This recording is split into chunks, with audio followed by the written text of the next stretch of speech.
Hello dear students, once again welcome you all to the Bishop Academy online classes. Today we understand about the economics, that's chapter first, that's name is the story of village Palampur, and it is our fifth part for class 9th.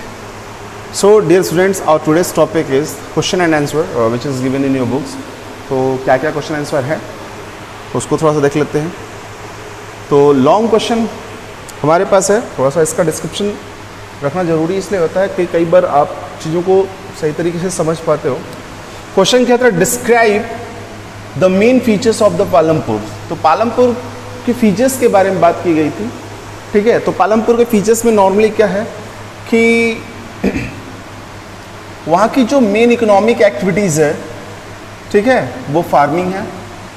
The main economic activities of the Palampur village is farming and other activities जो against the farming and farming के अलावा वो कह रहे थे वो manufacturing हो गई, small scale manufacturing, than dairy, transportation, handicraft और भी जो एक्टिविटीज़ थे इसको ये परफॉर्म कर रहे थे. इसके अलावा लोकेलिटीज़ की बात करें तो उसकी जो कनेक्टिविटी है वो क्या है, गुड एंड वेल कनेक्टिविटी है.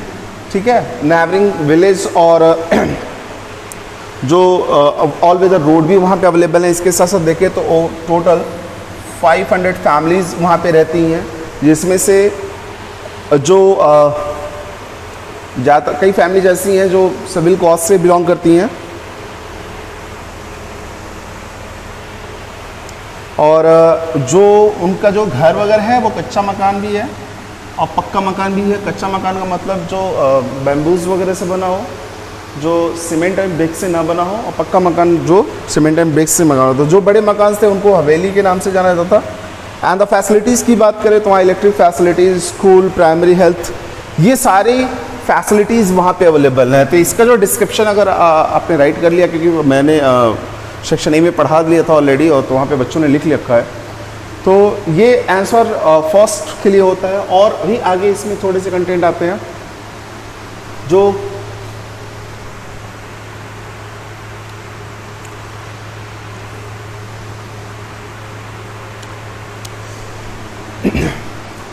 दूसरा क्वेश्चन आता है कि एक फॉर्मेशन दिया था, उसमें लोकेलिटीज़ के लोकेशन के बेसिस पे लोकेशन पे फिर टोटल कल्टीवेशन, इरिगेशन और फैसिलिटीज़ के बेसिस पे, जिसमें एजुकेशन और भी चीज़ों के बारे में पूछा गया था. तो फिलहाल फर्स्ट हम अगर लोकेशन की बात करें और मेडिकल फैसिलिटीज़ की बात करें तो वहाँ पे क्या था, लोकेशन जो था उसका पालमपुर का बहुत बढ़िया था, वेल कनेक्टेड फैसिलिटीज़ थी नेबरिंग विलेज वगैरह से. एंड मेडिकल फैसिलिटीज़ की बात करें तो वहाँ पे गवर्नमेंट प्राइमरी डिस्पेंसरी भी थी, प्राइवेट डिस्पेंसरी भी थी. ठीक है, जो सिक पर्सन्स का ट्रीटमेंट करती थी. इसके साथ साथ अगर हम बात करते हैं तो कल्टिवेटेबल एरिया की या कल्टीवेशन की, तो नॉर्मली यहाँ पे कहता है टोटल कल्टिवेटेड एरिया जो था वो लगभग 200 हेक्टेयर्स था. ठीक है, ये देखिए ये ऑलरेडी आंसर्स है. थोड़ा सा डिस्क्रिप्शन लॉन्ग के लिए मैं आपको दे रहा हूँ ताकि आप बाकी स्मॉल के नहीं दूंगा. जो स्मॉल क्वेश्चन है उसका मैं PDF आपको फॉरवर्ड कर दूंगा, आप इसको राइट ऑफ कर लीजिएगा. फिर इरिगेटेड एरिया की बात करें तो जैसे कि अगर देखें तो 40% ऑफ द पालमपुर जो विलेज है वहाँ पे जो कल्टिवेटेड एरिया है, इरिगेशन 40% को मिल पा रहा था. मतलब टोटल कल्टिवेटेड एरिया में 40% एरिया को इरिगेशन की फैसिलिटीज़ अवेलेबल थी. एग्जैक्टली आपको पता है वहाँ कैनाल भी है, स्मॉल रिवर भी है, ट्यूबवेल भी है. तो अच्छी कंडीशन थी, गुड कंडीशन थी इरिगेशन के सिस्टम में. और फैसिलिटीज़ की बात करें, जिसमें एजुकेशन की बात करें तो आपको पता है कि 2 प्राइमरी स्कूल थे और 1 हाई स्कूल था. ठीक है, जहाँ पे वहाँ के बच्चे स्टडी करते थे. देन मार्केट की बात करें तो कुछ जनरल स्टोर्स वगैरह वहाँ अवेलेबल थे. जो स्मॉल स्केल की जो आप कह लीजिए कि स्मॉल स्केल जो शॉप्स होती हैं जो छोटी मोटी मैन्युफैक्चरिंग करती हैं वो भी वहाँ पे अवेलेबल थी. इलेक्ट्रिसिटी सप्लाई की बात करें तो ज़्यादातर घरों में इलेक्ट्रिक कनेक्शन था. कुछ उस इलेक्ट्रिक कनेक्शन का इस्तेमाल इरिगेशन सिस्टम के लिए, ट्यूबवेल को रन कराने के लिए करते थे, कुछ मैन्युफैक्चरिंग सिचुएशन के लिए भी कर रहे थे. नियरेस्ट टाउन की बात करें तो शाहपुर जो था वो नियरेस्ट टाउन है किसका, पालमपुर से. अब क्वेश्चन नंबर 3 की अगर बात करते हैं तो यहाँ पे कहता है what are the different way of increasing production on the same piece of a land और यूज द एग्जाम्पल। बेटा सबसे बड़ी चीज़ क्या है, production same piece of land में अगर देखें तो मल्टीपल क्रॉपिंग जो होती है वो बड़ा अच्छा एक मेथड होता है, क्योंकि हम एक ही पीस ऑफ लैंड पे क्या करते हैं, अलग अलग तरह के क्रॉपिंग्स को प्रोड्यूस करने का काम करते हैं। आपको पता है कि in a year we are producing the rabis and the kharif product, ठीक है। और इसके साथ साथ क्या होता है, हम उस पीरियड ऑफ टाइम में भी बहुत सारे प्रोडक्ट जो प्रोड्यूस होने वाले तो कई बार कॉम्बिनेशन बना के हम उसको प्रोड्यूस करने का काम करते हैं। नॉर्मली अगर यहाँ पे देखें तो आंसर में हम बड़ा अच्छा राइट ऑफ किया सकता है। इसमें कहता है by using multiple cropping and using of the modern farming. Modern farming दो ऐसा डिफरेंट वे ऑफ मीडियम है through which we can be increase the productivity on the same piece of land. तो मॉडर्न फार्मिंग के बारे में लिख के, ठीक है, और मल्टीपल क्रॉपिंग के बारे में थोड़ा सा यहाँ पे मल्टीपल क्रॉपिंग आपने तो जान ही लिया कि एक ही प्लॉट पे हम क्या करते हैं, एक से अधिक अलग अलग तरीके के प्रोडक्शन को अगर प्रोड्यूस करते हैं तो मल्टीपल क्रॉपिंग को रिप्रेजेंट करता है। लेकिन जब वहीं पे हम क्या करते हैं,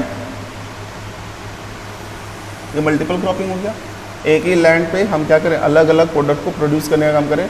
और उसके बाद कहता है कौन सा method, modern method. Modern method को अगर यूज करें तो मॉडर्न मेथड में क्या होता है, इरिगेशन सिस्टम को ज़्यादा से ज़्यादा बेहतर तरीके से किया गया है। हम क्या करते हैं, जो केमिकल प्रोडक्ट होते हैं, केमिकल इंसेक्टिसाइड पेस्टिसाइड्स वगैरह जो होते हैं, फर्टिलाइजर्स होते हैं, उनको यूज करके हम प्रोडक्टिविटी को बढ़ा सकते हैं। तो नॉर्मली यहाँ पे थोड़ा सा लैंग्वेज देख लीजिए। Increasing the production on the same piece of land, ठीक है। उसका the multiple cropping use the more than one crops is growing on the a piece of land during the year. एक ही लैंड पे यानी farming platform पे हम एक से अधिक एक साल में अगर प्रोडक्शन एक्टिविटीज़ करते हैं, पहले ऐसा नहीं होता था, पहले एक ही साल में हम एक ही तरह के प्रोडक्टिविटी को मेंटेन करते हैं, अगर करते हैं तो वो मोर देन वन क्रॉप्स को ग्रो करने की सिचुएशन ही क्या कहलाती है, हमारे लिए मल्टीपल क्रॉपिंग होती है, जिसका इस्तेमाल हम क्या करते हैं, या अपने प्रोडक्शन को बढ़ाने के लिए क्या करते हैं, मॉडर्न फार्मिंग का इस्तेमाल करते हैं। नेक्स्ट क्वेश्चन की तरफ मूव करते हैं। फोर्थ, यहां कहता है how do the medium and large farmers obtain the capital for the farming. Medium और लार्ज फार्मर क्या करते हैं, कैसे कैपिटल को ऑब्टेन करने का काम करते हैं। तो मैंने आपको बताया था अगर मीडियम और लार्ज फार्मर की अगर बात करें तो ये क्या करते हैं, जैसे ये कैपिटल चाहिए क्यों होता है, तो most of time modern farming method को यूज करने के लिए, मॉडर्न फार्मिंग मेथड को जनरेट करने के लिए हम इस कैपिटल को रिक्वायरमेंट होती है। फिर यहाँ पे जैसे लिखा हुआ modern farming method such as the use of the high yield seeds, insecticide and pesticide etc. that require the great deal of the capital। यानी कि इन सब चीज़ों को इस्तेमाल करने के लिए हमें किस चीज़ की ज़रूरत होती है, ज़्यादा कैपिटल की ज़रूरत होती है। So the farming needs more money, इसलिए फार्मर्स को क्या चाहिए, सॉरी नॉट फार्मिंग, फार्मर्स को चाहिए क्या, ज़्यादा से ज़्यादा पैसे चाहिए दैन बिफोर, यानी उसको इस्तेमाल करने से पहले। अगर वो इस्तेमाल करना चाहता है तो उसको इस्तेमाल करने से पहले उसको ज़्यादा पैसे चाहिए। The medium and the large farmers have their own savings। देखिए मीडियम की बात करें तो बहुत ज़्यादा सेविंग्स तो नहीं होती है, लेकिन इनके पास अपनी कुछ सेविंग्स होती हैं। They are use thus able to arrange for the capital, वो उतना ही यूज़ कर पाते हैं, ठीक है, कैपिटल को अरेंज करने में जितना वो कर सकते हैं। अगर मान ली उनको और ज़्यादा की ज़रूरत होती है तो वो एक काम करते हैं, क्या, बोरो करने का काम करते हैं, यानी वो किसी न किसी से पैसे को लेके क्या करेंगे, फिर कैपिटल को, यानी कि जो हमारा मॉडर्न फार्मिंग के लिए रिक्वायर्ड कैपिटल है उसको जनरेट करने का काम करेंगे। तो इस तरह के स्टेटमेंट को आप इसमें और भी इंट्रोड्यूस कर सकते हैं। नेक्स्ट की अगर बात करें तो हमारा अगला क्वेश्चन जो आता है वो फिफ्थ है। इसमें कहता है describe the main non farming activities in the village like अ पालमपुर। तो भैया नॉन फार्मिंग एक्टिविटीज़ की अगर बात करें तो आपको पता है डेयरी थी, ठीक है। नॉन फार्मिंग एक्टिविटीज़ की बात करें तो इसमें डेयरी आ जाता है, ठीक है। इसके बाद कुछ प्रोडक्शन एक्टिविटीज़ थी, जैसे कि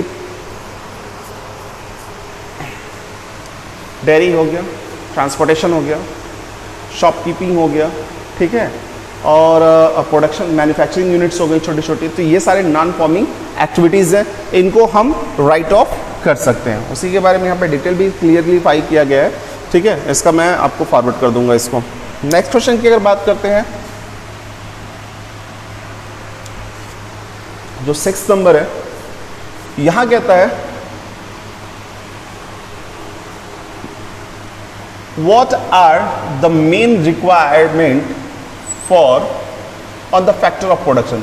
फैक्टर ऑफ प्रोडक्शन के लिए क्या मेन रिक्वायरमेंट है, तो आपको पता होना चाहिए कि पहली मेन रिक्वायरमेंट हमारी होती है लैंड, दूसरी होती है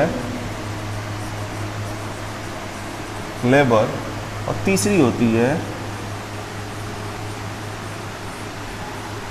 capital, and then after human capital, या फिर यूं कह लीजिए ये कैपिटल का सेंस फिजिकल कैपिटल। तो हम अगर बात करते हैं लैंड का, तो नॉर्मली कहता है it's include the land area and other natural resources such as a water, river, rain etcetera, forest, mountain, ठीक है।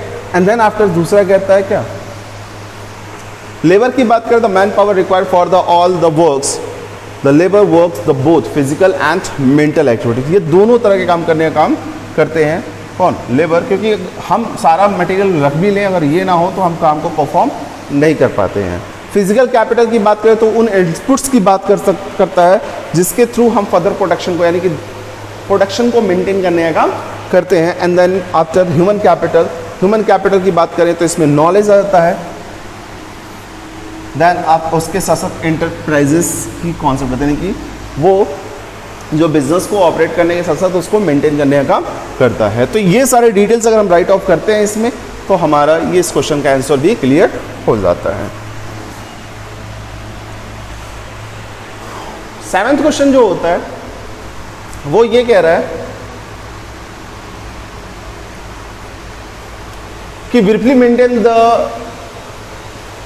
main points that emerge from the story of Palampur. ये कहता है कि उन मेन पॉइंट्स को जो बता रहे हैं, जो पालमपुर की विशेषताओं के बारे में बताते हैं, उनको डिफाइन करिए।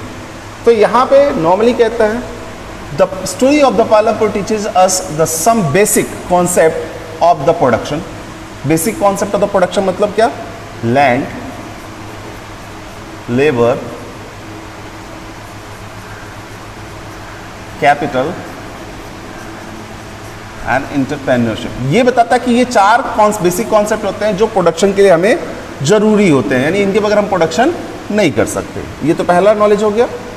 दूसरा क्या कहता है, there are the 4 factor of production, name land, labour, capital and entrepreneurship. The chapter tell us how land, labour and capital are interconnected. ये बताने की कोशिश करता है कि ये सारी चीज़ें, लैंड, लेबर, कैपिटल जब मिलते हैं वो कैसे एक दूसरे से मिले हुए हैं और इनके मिलने से क्या होता है, प्रोडक्शन होता है। दैन कहता है Palampur is a village that is the partly the similarly to the one we see the जो नॉर्मली हमारे पास जो अगर रिसर्च की बात करें तो ये एक ऐसा विलेज है जिसकी सिमिलरली हम ज़्यादातर अपनी कंट्रीज़ में पाते हैं, उसके बारे में है, ठीक है। एंड मतलब हम उस तरीके से अपनी कंट्रीज़ में विलेज देखने का काम करते हैं, ज़्यादातर ऐसे हैं, लेकिन वो सुविधाएं हर कंट्री, हमारे हर विलेज में नहीं है। फिर पालमपुर की जब बात करते हैं तो वहाँ पर जो कनेक्टिविटी थी, पक्का का रोड था, और साथ ही साथ जो वहाँ मतलब ऑल वेदर टाइम किसी रेन हो, सारी तरह की फैसिलिटीज़ अवेलेबल थी। फिर रोड कनेक्शन अच्छा था, नेबरिंग और जो स्मॉल विलेज या लार्ज विलेज थे और टाउन थे उनसे। इसके साथ साथ कहते हैं the various type of the vehicles, अलग अलग तरीके के व्हीकल्स वहाँ मूव कर रहे थे, जिसके थ्रू वो ट्रांसपोर्टेशन फैसिलिटीज़ को मेंटेन कर पा रहे थे वहाँ के लोग, यानी कि पालमपुर के लोग। अब क्वेश्चन नंबर 8 की बात करें, इसका मैं PDF आपको फॉरवर्ड कर दूंगा, ठीक है। क्वेश्चन नंबर जब 8 की बात कर रहे हैं तो कहता है describe the pattern of distribution of a land. तो डिस्ट्रीब्यूशन ऑफ अ लैंड के पैटर्न की अगर बात करें और इसके साथ साथ कहता है between the farmers in the Palampur village what are its main implications. तो बेटा अगर देखें तो यहाँ पे 1/3 फैमिली जो हैं, 1/3 फैमिली जो हैं वो कहता है उनके पास स्मॉल फार्मर्स हैं और सॉरी देखिए 1/3 फैमिली स्मॉल फार्मर्स हैं, उनके पास तो लैंड ही नहीं है पहली चीज़, और उसके बाद जो फैमिलीज हैं या तो मार्जिनल फार्मर हैं या तो लार्ज फार्मर है, ठीक है। तो इनके पास लैंडलेस फार्मर है और इनके पास अप्रॉक्सीमेटली अगर देखें तो 240 families have a land but the very small. जैसे अब यहाँ पे कहता है कि ये जो फैमिलीज 1/3 वो शेड्यूल कॉस्ट से रिलेटेड ज़्यादातर है, और इसके साथ 240 फैमिलीज ऐसी हैं जिनके पास 2 हेक्टेयर से कम, लेस देन 2 हेक्टेयर क्या है प्लॉट्स हैं फार्मिंग के लिए। तो इसमें थोड़ा सा क्या है कि ये 3 कैटेगरीज में, और इसके बाद बाकी जो फैमिलीज हैं उनके पास बहुत बड़ी क्वांटिटीज में यानी कि बड़े बड़े प्लॉट्स हैं, ठीक है। नेक्स्ट अगर हम बात करते हैं क्वेश्चन नंबर 9 के बारे में, तो 9 में क्या कहता है, the briefly describe the modern farming method. तो मॉडर्न फार्मिंग मैथड के सिचुएशन मैंने आपको बताया था, ठीक है, कि हम आज के टाइम में क्या करते हैं, हाई वैरायटी हाइब्रिड सीड्स का इस्तेमाल करते हैं, ठीक है। इसके साथ साथ सिंगल क्रॉप्स की जगह पे मल्टीपल क्रॉपिंग करने का काम करते हैं, टेक्नोलॉजी को ज़्यादा से ज़्यादा यूज कर रहे हैं ताकि हम अपने परफॉर्मेंस को बढ़ा सकें। इरिगेशन फैसिलिटीज़ को हमने बेहतर करने का काम किया, इसके साथ साथ हम फर्टिलाइज़र को ज़्यादा से ज़्यादा इस्तेमाल करते हैं। तो इन सभी चीज़ों की बात करें तो ये मेन पॉइंट्स होते हैं जो मॉडर्न फार्मिंग के कॉन्सेप्ट को रिप्रेजेंट करते हैं।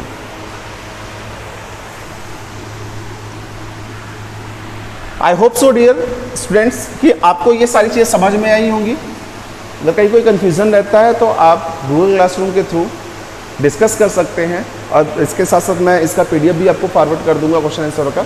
Thank you.